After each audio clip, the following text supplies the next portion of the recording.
Hello student, welcome है आप सभी का आपकी अपनी अकाउंटिंग की क्लास में।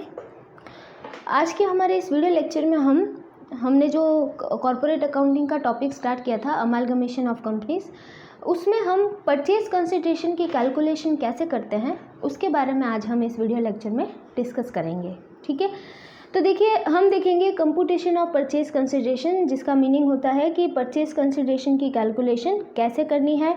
देखिए परचेज कंसिडरेशन की कैलकुलेशन क्यों करनी है, क्योंकि यहाँ पे एक होगी ट्रांसफरर कंपनी और एक होगी ट्रांसफरी कंपनी, जो कि क्या करेगी कि ट्रांसफरी कंपनी ट्रांसफरर कंपनी का क्या करेगी, बिजनेस परचेज करेगी। ठीक है, तो उसके बदले में उसको कुछ ना कुछ परचेज कंसिडरेशन का पेमेंट करना पड़ेगा।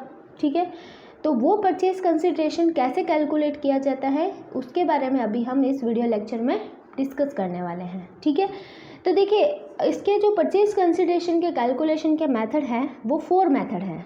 ठीक है, 4 मेथड हैं, इसकी 4 विधि है। फर्स्ट अगर मेथड की हम बात करें तो फर्स्ट मेथड है लम सम अमाउंट, जिसको हम हिंदी में बोलते हैं एक मुश्त राशि। अब देखिए ये लम सम अमाउंट जो होती है ना, उसको कैलकुलेट करने की ज़रूरत नहीं होती है, क्योंकि जो हमारे बायर कंपनी और सेलर कंपनी है उन दोनों के बीच में जो बिजनेस परचेज करने का कॉन्ट्रैक्ट हुआ होता है, उसी कॉन्ट्रैक्ट में वो लोग अपने एग्रीमेंट से ये अमाउंट सेट कर लेते हैं। ठीक है, कि जो सेलर कंपनी है वो अपना बिजनेस कितने में सेल कर रही है और बायर कंपनी उसे कितने में परचेज कर रही है। ठीक है, तो ये वाला जो अमाउंट होता है या ये वाला जो मेथड होता है, इसमें हमें कैलकुलेट करने की ज़रूरत नहीं होती है, क्योंकि हमें ऑलरेडी क्वेश्चन में ये परचेज कंसिडरेशन दे रखा होता है। ठीक है, तो ये कैसे सेट होता है, agreement between the seller and buyer, seller और बायर के बीच में एग्रीमेंट से ये प्राइस सेट होता है कि आप कौन सी प्राइस पे बिजनेस बेचना चाह रहे हैं, वो प्राइस ही क्या हो जाएगी, परचेज कंसिडरेशन हो जाएगी, और ये हमें ऑलरेडी क्वेश्चन में गिवन होगा। ठीक है, फिर हम बात करते हैं नेक्स्ट मेथड की। नेक्स्ट मेथड है हमारा नेट असेट्स मेथड, जिसे हम कह सकते हैं हिंदी में शुद्ध संपत्ति विधि, और ये मोस्ट ऑफ यूज़ आने वाला मेथड है। ठीक है, क्योंकि मोस्ट ऑफ जब परचेज कंसिडरेशन की हम कैलकुलेशन करेंगे तो मोस्ट ऑफ इसी मेथड को हम यूज़ करेंगे।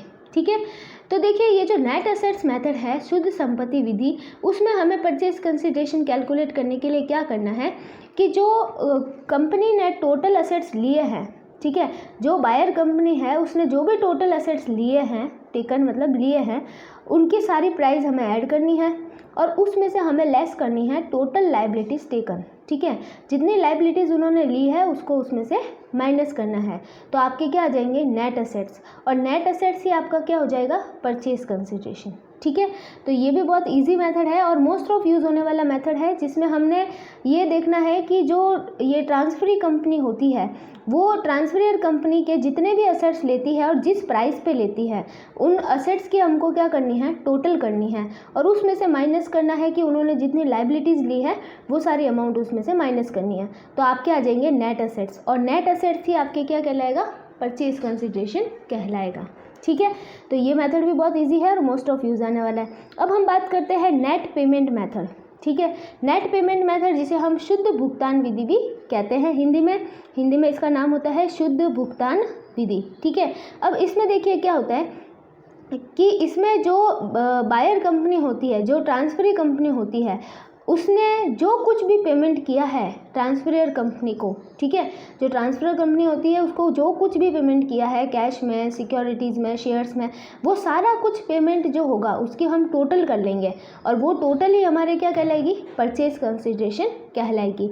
जैसे अभी हम इसमें थोड़ा पढ़ के देखते हैं, under this method all payment made by transferee company, जिसे हम कह सकते हैं अपनी लैंग्वेज में buyer company, in form of shares कोई भी हो सकते हैं, इक्विटी शेयर या फिर preference share, and other securities और असेट्स और cash to the share holder of the transferor company are agreed to obtain the purchase consideration, are aggregated to obtain the purchase consideration। तो कहने का मतलब ये है कि इस मेथड के अंदर ये किया जाएगा कि बायर कंपनी ने सेलर कंपनी को, ठीक है, जो कुछ भी पेमेंट किया है, चाहे शेयर्स में क्या हो, चाहे सिक्योरिटीज़ में क्या हो, चाहे किसी एसेट्स में क्या हो, या किसी कैश या किसी भी तरीके से पेमेंट किया हो, तो जितना कुछ भी पेमेंट किया है वो सारा का सारा पेमेंट हमें क्या कर देना है, ऐड कर देना है।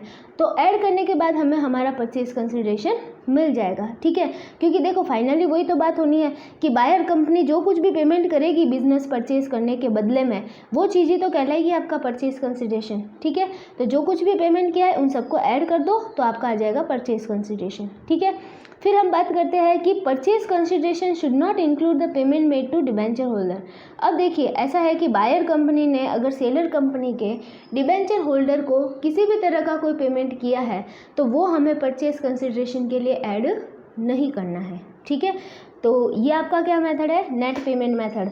ये भी मोस्ट ऑफ यूज़ करेंगे हम क्वेश्चंस में जब सॉल्व करेंगे, तो ये भी मोस्ट ऑफ यूज़ आने वाला मेथड है। तो इसमें कुछ नहीं करना है आपको, जो कुछ भी बायर कंपनी पेमेंट कर रही है डिबेंचर को छोड़कर, ठीक है, वो सारा कुछ हमें ऐड कर देना है, ठीक है। अब इसमें एक बात हमें और ध्यान रखनी है, और वो बात ये ध्यान रखनी है कि अगर बायर कंपनी बिना सेलर कंपनी को इन्फॉर्म किए डायरेक्टली उनके शेयर होल्डर को पेमेंट कर देती है तो क्या वो पेमेंट भी परचेज कंसिडरेशन की कैलकुलेशन के लिए कंसिडरेशन में लिया जाएगा?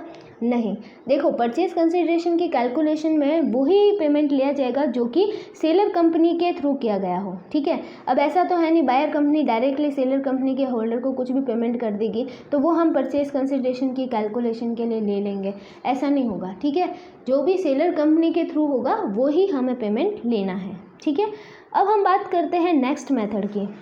ये भी मोस्ट ऑफ एग्जाम में पूछा जाने वाला मेथड है, intrinsic value of the share method, ठीक है। इसको हिंदी में बोलते हैं अंशों के आंतरिक मूल्य की विधि। मतलब इसमें क्या किया जाता है कि इसमें शेयर्स का इंट्रिंसिक वैल्यू निकाला जाता है, ठीक है, आंतरिक मूल्य निकाला जाता है और उसके बेस पे परचेज कंसिडरेशन निकाला जाता है। तो देखिए ये इंट्रिंसिक वैल्यू क्या होता है शेयर की, तो देखो उसको भी कैलकुलेट करने का एक पर्टिकुलर फॉर्मूला है, ठीक है। और फॉर्मूला देखिए क्या है, फॉर्मूला ये है कि intrinsic value per share is equal to net assets available to equity share holder. अब देखिए net assets available to equity share holder, equity share के लिए जो भी नेट असेट्स अवेलेबल है वो हमें लेने हैं इस फॉर्मूले में, ठीक है। और अपॉन में हमें लेना है नंबर ऑफ इक्विटी शेयर्स, ठीक है। जितने नंबर ऑफ इक्विटी शेयर्स हमारे पास है वो हमें अपॉन में लेने हैं। तो इससे आपके क्या आ जाएगी, शेयर की इंट्रिंसिक वैल्यू आ जाएगी, ठीक है। अब इंट्रिंसिक वैल्यू मतलब आंतरिक मूल्य आ जाएगा और उसके बेस पे हम परचेज कंसिडरेशन की कैलकुलेशन करेंगे। अब मैटर ये आता है कि भाई net assets available for equity share holder कैसे निकाले। तो देखिए इसमें क्या करना है कि आपके जो वैल्यू ऑफ असेट्स है, वैल्यू ऑफ ऑल असेट्स है, हमें सारे असेट्स की वैल्यू लेनी है, ठीक है। उसमें से माइनस करना है वैल्यू ऑफ आउटसाइडर लायबिलिटी। देखिए जितने भी असेट्स है कंपनी के पास सबको हमें ऐड कर देना है और उसमें से हमें लेस करना है जो आउटसाइडर की लायबिलिटी है, जो बाहरी क्या है, बाहरी दायित्व हैं, हिंदी में इसको बोलते हैं बाहरी दायित्व। सभी संपत्तियों का मूल्य माइनस बाहरी दायित्वों का मूल्य। अब बाहरी दायित्वों में देखिए प्रेफरेंस शेयर कैपिटल भी आ जाती है, क्या आ जाती है, प्रेफरेंस शेयर कैपिटल भी इसी के अंदर आ जाती है, ठीक है। बाकी आउटसाइडर लायबिलिटी में जो हमारे क्रेडिटर्स हैं, जो हमारे लोन है, डिबेंचर्स हैं, तो इन सब के पेमेंट जो हैं वो हमें माइनस करना है सारे असेट्स की वैल्यू में से, ठीक है। और साथ में प्रेफरेंस शेयर कैपिटल को भी माइनस करना है।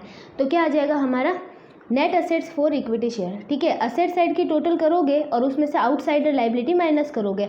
अब आउटसाइडर लायबिलिटी में तो देखो लोन आ जाएगा एक तो, ठीक है, दूसरा आ जाएगा आपके डिबेंचर होल्डर्स का पेमेंट और फिर आ जाएगा आपके प्रेफरेंस शेयर कैपिटल और आपके क्या आ जाएगा क्रेडिटर्स, मतलब वो सारे लोग जो बाहर के हैं और जिनको पेमेंट करना है, तो उन सब के जो भी लायबिलिटीज़ है वो हम माइनस कर देंगे। तो हमारे net assets available to equity share holder हमें रिसीव हो जाएंगे, ठीक है। और फिर हम इस फॉर्मूले में उसको सेट करेंगे। फॉर्मूला ये रहेगा net assets available to equity share holder divided by number of equity shares, ठीक है। तो ये इंट्रिंसिक वैल्यू मेथड है जिससे भी हम परचेज कंसिडरेशन कैलकुलेट कर सकते हैं। और ये सारे मेथड थे आपके परचेज कंसिडरेशन कैलकुलेट करने के, ठीक है। और देखिए परचेज कंसिडरेशन क्या होता है ये हमने प्रीवियस वीडियो लेक्चर में डिस्कस किया था। परचेज कंसिडरेशन क्या होता है कि हमारी जो ट्रांसफरर कंपनी होती है और जो ट्रांसफरी कंपनी होती है वो एक दूसरे का जो बिजनेस एक्सचेंज करती है तो उसके बदले में कुछ ना कुछ कंसिडरेशन, कुछ प्रतिफल देती है। तो वो प्रतिफल ही क्या कहलाता है, आपका परचेज कंसिडरेशन कहलाता है, ठीक है। देखो ऐसे फ्री में तो कोई बिजनेस ट्रांसफ़र होने से रहा, कुछ ना कुछ तो कंसिडरेशन उसको देना ही पड़ेगा और वो कंसिडरेशन ही क्या कहलाएगा, आपका परचेज कंसिडरेशन कहलाएगा, ठीक है। तो ये था हमारे परचेज कंसिडरेशन कैसे कैलकुलेट करते हैं उसके थोड़े मेथड का टॉपिक का डिस्कशन था, ठीक है। बाकी का जो डिस्कशन है वो हम नेक्स्ट वीडियो लेक्चर के अंदर करेंगे। Okay, thank you so much.